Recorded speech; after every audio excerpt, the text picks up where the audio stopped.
National People's Congress Standing Committee has unveiled a framework for Hong Kong's political reform. It stipulates that starting from 2017, the SAR's chief executive may be elected by universal suffrage. Each candidate must have the endorsement of more than half of all the members of the nominating committee, which will nominate 2 to 3 candidates. And as Evelina Leung reports, Beijing has accused those who insist on meeting international standards of stirring up trouble. The National People's Congress Standing Committee today adopted a decision on Hong Kong's political reform framework at the end of a week-long meeting. Basic Law Committee Chairman Li Fei outlined the framework at a news conference this afternoon. Starting from 2017, the election of Hong Kong's chief executive may be carried out by universal suffrage.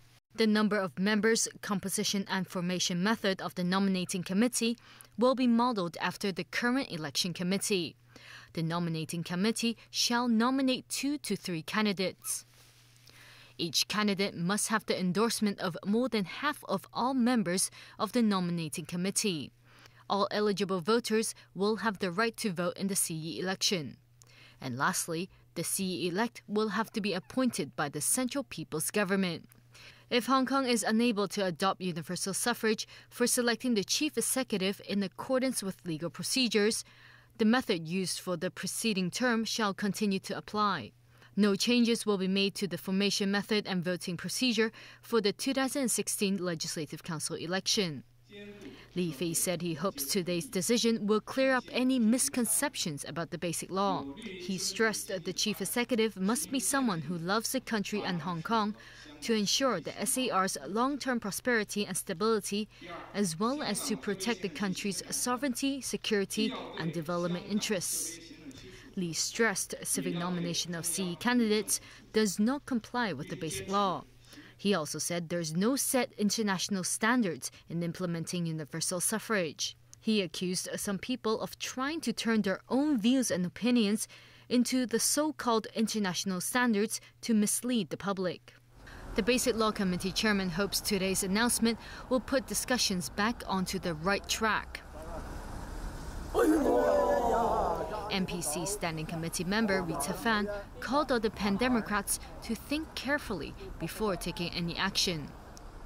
And I would suggest to them not to make a choice right now. Let the situation develop a bit. Get to understand the views of the central authorities, and also give themselves more flexibility.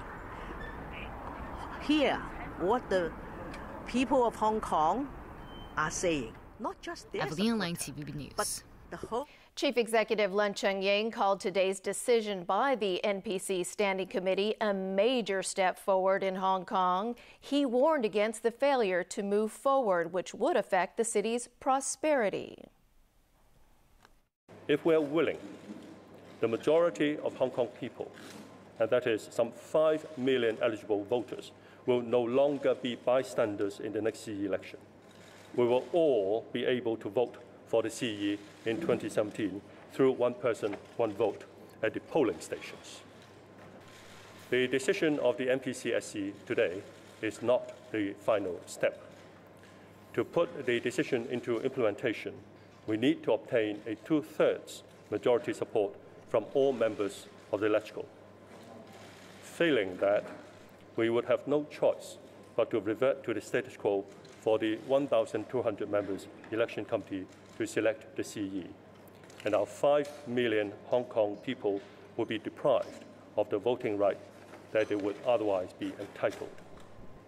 We cannot afford a standstill in our constitutional development, or else the prosperity or stability of Hong Kong will be at stake.